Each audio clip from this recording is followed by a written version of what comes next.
Today we're going to talk about what is quite possibly my all-time favorite grammar topic, which is parallel structure, because parallel structure in writing is just plain gorgeous. So tonight you'll be able to identify and write parallel structure, both when it happens within one sentence and when it happens across several sentences. So here we go. Parallel structure is when you intentionally format lists and the items in those lists in the same manner, whether, again, they're within one sentence or across several. And the big rule here is that when you're writing a list in parallel structure, don't mix tenses or other forms. With parallel structure, you're trying to be consistent. So if you say, I bought a hat, some gloves, and a coat, that list of three things is fine in terms of parallelism because all three of those have an article or pronoun and a noun. A hat, some gloves, a coat. It's not like I look at that list and said, a hat, some gloves, and coat. If I were to skip a word that was already established in a pattern, that would be bad. Or I could use infinitives with parallel structure. Dogs like to run, to swim, and to play fetch. And parallel structure can also work for gerunds and different kinds of verb tenses. My bestie is good at baking, swimming, and drawing. When we go on vacation, we will hike, ski, and skydive. During the triathlon, he biked, swam, and ran. It would be bad if I mixed verb tenses and just said he biked, swam, and will run. I can't just switch from past to future in a list like that. The reporter had to write his article quickly, accurately, and politely. So adverbs can also be part of parallel structure. If I establish a pattern with an adverb, I should finish the pattern with two more adverbs. The lazy student procrastinated and waited until the last minute. Here, I've got two different verbs, both in past tense, so it's a two-part list, which is fine, and it's also a compound predicate. But parallel structure can also work across multiple sentences. Here, you're going to see repetition of either an exact phrase or just structures or patterns of words. Here is a quick excerpt from one of Dr. King's speeches. He says, "But 100 years later, the Negro still is not free. 100 years later, the life of the Negro is still sadly crippled by the manacles of segregation and the chains of discrimination." So here he has some literal parallelism in terms of repeating the phrase 100 years later. He also has some more subtle parallel structure because he's talking about the Negro still is, or is still. And then you've got a two-part list. He's crippled by two things, the manacles of something and the chains of something. So the noun of noun. So everything he's writing is highly structured, which adds to the rhythm and the beauty of it. So why did Dr. King use parallel structure, and why do so many other writers do it? As I started to mention a minute ago, it creates rhythm in a sentence. It adds emphasis to certain words that the writer wants to highlight, and it helps certain ideas stick in the listener's memory. If a phrase is repeated often, then the audience is going to remember that that was important. But meanwhile, one thing that can come up is the controversy of parallelism versus redundancy. Writing is redundant if we say the exact same thing repeatedly for no good reason, especially with adjectives or poor synonym use. It would be bad for me to say that a student was both shy and bashful. Although shy and bashful are both adjectives, and that's technically parallel structure, shy and bashful are synonyms, and I don't need both of them.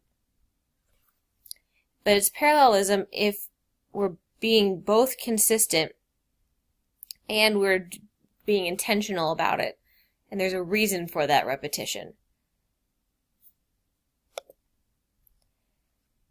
So let's look at some more famous examples of parallel structure. these happen quite a bit in speeches, so you see them a lot in history, even since the days of the Romans, but it also happens in fiction too. Julius Caesar once said, "I came, I saw, I conquered." Past tense verbs. In one of St. Francis of Assisi's prayers, he says, "Make me an instrument of your peace. Where there is hatred, let me sow love. Where there is injury, pardon. Where there is doubt, faith." So his example has both repeated exact phrases and a certain just structure repeating. Where there is this noun, let me sow this noun. John F. Kennedy once said, "Ask not what your country can do for you, ask what you can do for your country." So we've got similar words being used, but he's rearranging them, and he's got an intentional structure to this sentence. Eleanor Roosevelt said, "Great minds discuss ideas. Average minds discuss events. Small minds discuss people." So, adjective, minds discuss, noun.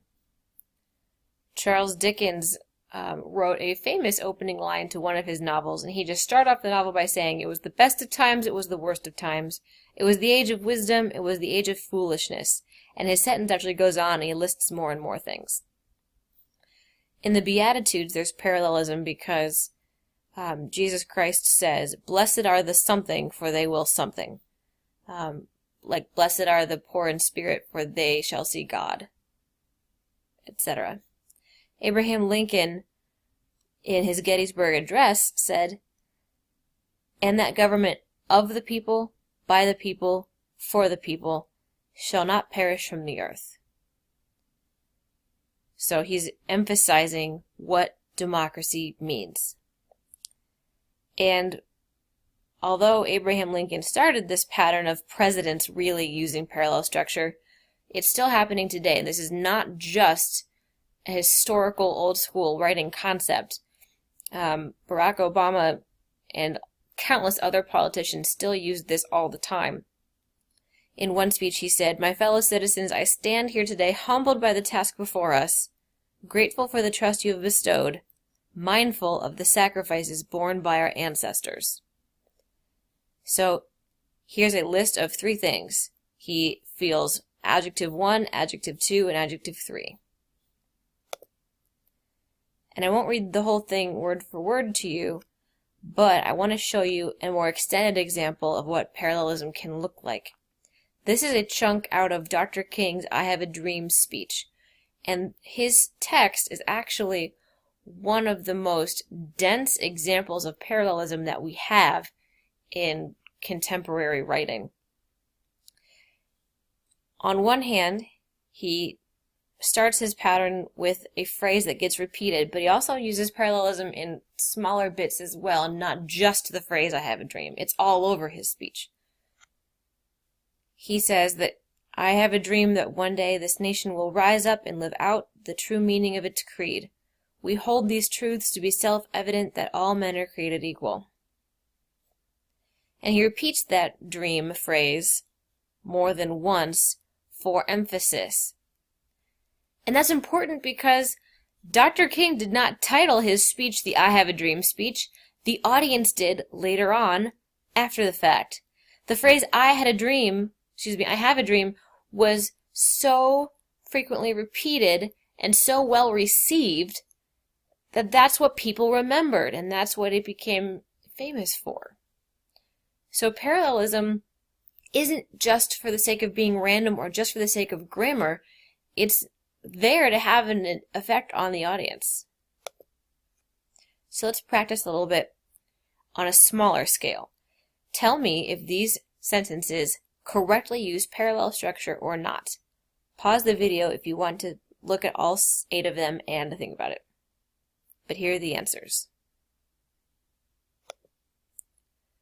That bully is cruel, heartless, and harsh. Those are 3 adjectives, so that's just fine. Employees must do 2 things: wash their hands, put gloves back on. Those verbs are in present tense, they're fine. Princess Diana will be remembered for Here's a list of 3. Her fashion, pronoun noun, her charity work, and meeting Mother Teresa. The sentence may not sound bad, but it's not parallel structure because I've deviated from the pattern established, and now I'm saying meeting instead of her something or other. Number 4, the teacher has the responsibility of making assignments and to grade them afterward. It'd be better to say making assignments and grading them afterward. If you skip school, it can result in suspension or being put in detention. Again, this sentence is not terrible, but it's not parallel. I should just say suspension or detention. Giving is better than to receive? Well, I should either stick with gerunds and say giving is better than receiving, or stick with infinitives. To give is better than to receive. 7 is fine, and so is 8. And these are both structural examples with certain word orders being repeated, even if certain exact word choices are not repeated. I hope this was helpful to you and that you can apply this in your own writing in future pieces of fiction or essays or speeches. Feel free to rewatch the video if needed, and thanks for listening.